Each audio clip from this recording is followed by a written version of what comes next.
friends, are stickers, points, and treasure boxes actually helping our students or holding them back? Today, I'm sharing with you 4 reasons why I don't use individual rewards in my classroom, and I'll actually tell you what I do to build growth, responsibility, as well as community.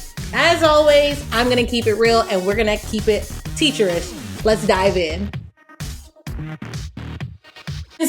If you're new, I'm Patrice. I'm so glad you're here. If you're old, welcome back. This is Keeping It Teacherish. Today, I want to talk to you about something that has, for years, right, sparked a lot of conversation in the education realm in terms of reward systems. Do you use them? If you do, what do you use? All the things. And we've seen them all, from stickers to ClassDojo points to treasure boxes. You name it, we've seen it or we've tried it. So today I'm going to share with you 4 reasons why I don't use individual reward system in my classroom and what I actually do instead. So reason number 1, it shifts the motivation. For me, I have seen even in ministry and in the classroom and in summer camp, all of the things, all of the places, right? That individual rewards are actually shifting students' motivation away from learning and actually towards getting something.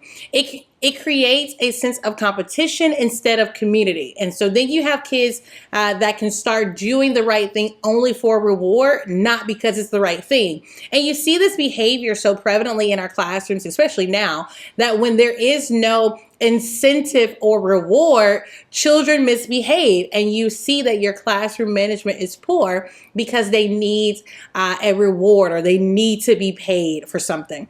So instead, what I do is I focus on conversations about character and choices. I celebrate growth in any form. My class understands we celebrate small wins. If that is on a test, or if that is actually showing integrity, if that is actually doing well in conflict resolution, however that looks, we celebrate that. Also, it's not just about good behavior, it's about growth for our classroom. Something else that I have actually implemented is class shout outs. So in my classroom, I'm going to show you a picture of it, but in my classroom, every week, the students actually write the name of another student on a sticky note. And on Fridays during our community meetings or our community circle time, we actually call our circle time squad up. And so during that time, every Friday or whatever the last day of the week is going to be, a shout out leader that actually reads the sticky notes. And this is where classmates have chosen other students to celebrate. I saw you doing well today, this week, or you were so helpful on the playground. Whatever the case is, this is an opportunity for them to shout out and to actually acknowledge the character and good decisions and choices that other classmates have made. And we celebrate as a community. I'm telling you, it's when you compare it to treasure boxes and things, it may sound like, oh, I don't think that's going to work. But you will be surprised how your students will own this and love this.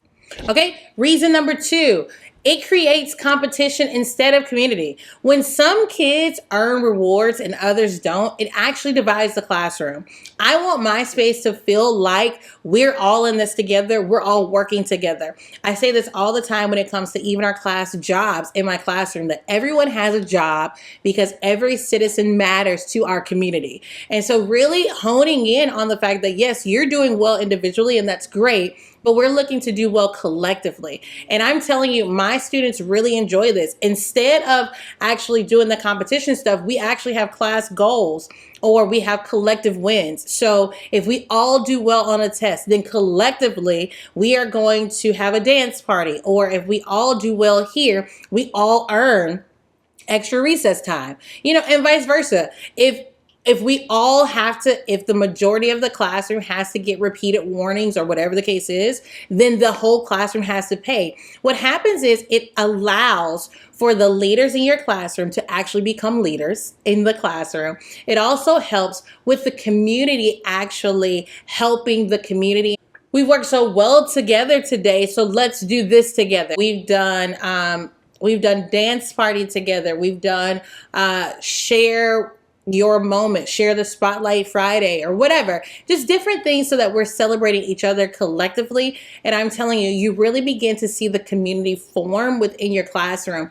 It's not enough for the first week or two of class for us to really hone in as educators on community. But then for the rest of the year, we do nothing to really nurture and cultivate that atmosphere in our classrooms. And so this is the way that I have seen it works really well in my classroom. Reason number 3, it doesn't build lasting responsibility. Rewards can condition kids to behave only when someone is watching them, only when they know they're going to get a reward. I want to help them build integrity. That's doing what's right, even when no one's looking, when no one's giving you points, right? When no one's saying, oh, if you do this well, you get to go to the treasure box, whatever the case is. I really want them to become responsible individuals, which also become responsible citizens in the community. So instead, I teach natural and logical consequences. If we make a mess, we clean it up. Nobody's going to give you a cookie for cleaning up your mess. No, that's what you do. I also really focus on executive functioning in my classroom. Your desk should be clean all the time because you never know when someone's looking. You never know when someone's going to come and check. Also, if you keep your area clean, you are less likely to lose the things that you need. And so instead of rewarding them with something, there are logical consequences. There are things that they are aware of. I am disappointed that your area is so messy. Like, what can we do to fix this or to get this better? And so I have seen students who have had trouble with this and we're working on it, yes, but reminding them constantly, staying on top of it. I say this all the time. Miss Phillips, shout out. She is thebomb.com. I'll link her video. But she also mentions, when we get into that hump in September into October, how it's really hard because teachers have to really continue to maybe hound is a strong word. Teachers have to continue to really reinforce your expectations and really remind the students. And what happens, I'm telling you, from something as simple as, whatever your student's name is, hey, come back, zip up your book bag. Don't forget to zip your book bag. Now I don't have to say that. Everyone understands we want our space to be neat and tidy because calmness is contagious. It makes us feel good when we're able to look around and say, man, we're working, but look how neat our space is, right? We're not ashamed when visitors come to see our classroom because this is how we work. This is what we do all the time. Also, making sure that, and going back to the natural and logical consequences, if we hurt someone, then we make it right. We don't we don't wait for them to tell the teacher and that kind of thing. No, we have conversations. If we have a conflict, I've had a whole lesson on conflict resolution.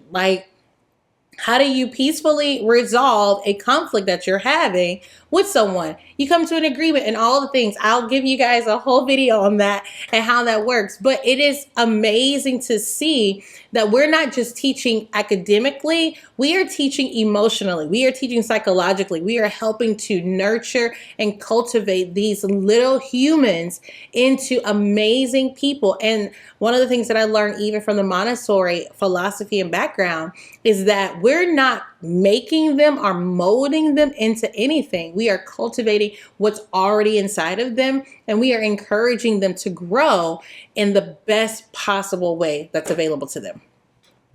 Okay, so reason number 4, I know it took me a minute. I don't want to get on my soapbox. I'm trying very hard not to make this video long. But reason number 4 is it disconnects behavior from relationships. So students don't always need correction. They often just need connection, right? And it's very important to find the difference. For example, I had a student in my classroom who was talking excessively, all the time. I moved this student and still talking, right? And so that appears to be a behavioral issue, but what actually happened is the student was getting distracted, and thus that student was looking for connection, right? Because that person was distracted. And so really finding out, okay, it's not just that you're talking too much. You actually need connection. You need someone to acknowledge how well you're doing. Now, Do I want to be doing this for the rest of the year? Absolutely not. But it really helps to identify, instead of repeatedly getting this student in trouble or consistently emailing parents or whatever your behavior plan is, it really matters to be able to isolate the difference and understand the difference between correction and connection. And so rewards actually bypass that deeper work. You're just rewarding kids that are sitting there, that are quiet, that are conforming to whatever the thing is, as opposed to actually judging, is there real learning happening? Is there real growth happening? Or are these kids able to manipulate my system? If we resolve to reward systems only or primarily, we miss the opportunity to really get into the deeper work, to learn our students, also to really gauge if learning is happening. One last thing I'll share with you, I saw online where the teacher was celebrating the fact that if students are quiet, they get these little fuzzy things and they sit on their desk. And so you get to pet the fuzzy thing if you're quiet. And then at the end of the lesson, if you're still quiet or if you still have your fuzzy thing, you get to go pet the new, bigger fuzzy thing, right? Well, while that sounds like a really good reward and a really good way to get students quiet, there's no way to judge if the students are actually learning or not. And so that is a huge, for me, huge red flag, huge disconnecting point, because you are actually teaching students, if you are quiet for this amount of time, you get to do whatever it is you want to do at the end.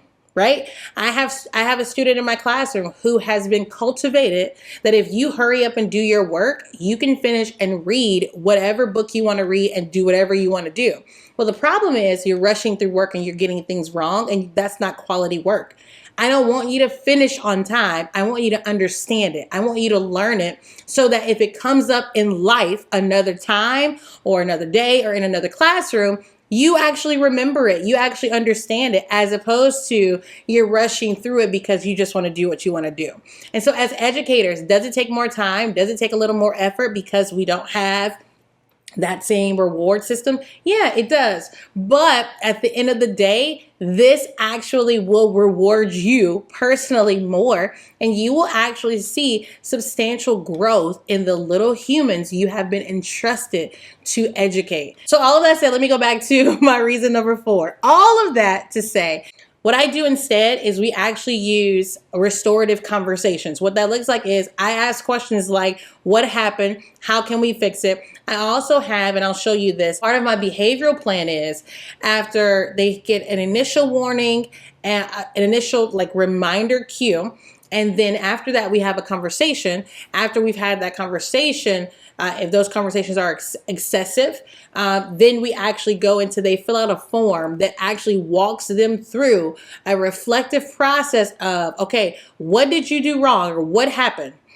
Who did it affect? Was it just you? Was it your classmates? Was it another student? Whatever the case is, they fill this out. And then how can you fix it? And they have to sit there and come up with an action plan of, how do I make this better? Number 1. And then number 2, what do I do? What parameters do I need to set in order so that I don't do this again? Because the goal is, I know that I'm not meeting the expectation. I have reflected on why I didn't meet the expectation. Now let's reflect on how to be better and how to grow from this. Just putting, I won't talk anymore, that's not realistic because you talk too much. And so let's really think about, okay, if I'm in line and the expectation is not to talk in the line, maybe I need to move away from my friend just while we're in line. That doesn't mean anything. That's nothing bad. That's just the reality of where I am.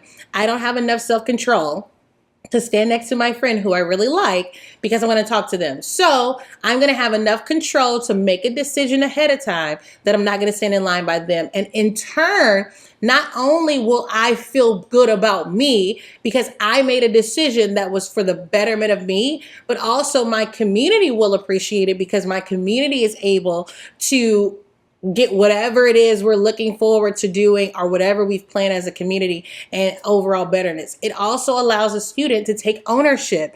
This is what we need. We need more independent students. And so it allows the student to take ownership as well as accountability for their actions. They're not looking for me to tell them when they're wrong. They're able to gauge, I have gotten off track. Let me get back. This is distracting me. Let me get back. Whatever the case is, so that they can be better and be successful.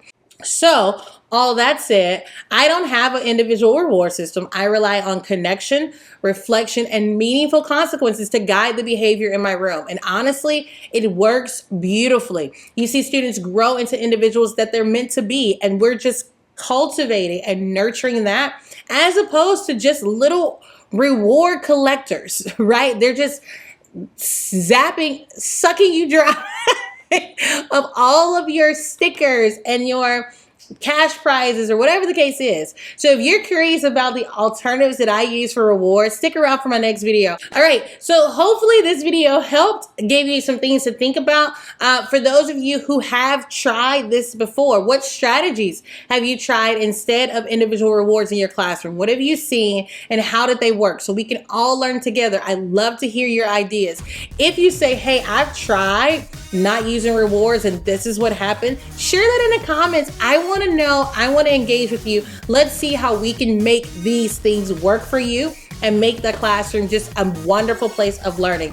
As always, this is Keeping It Teacherish, and if you haven't already, you need to go ahead and subscribe and hit that bell and also like so YouTube knows that this is information that educators need to hear. Until next time, I'm Patrice. I'm glad you're here. This is Keeping It Teacherish.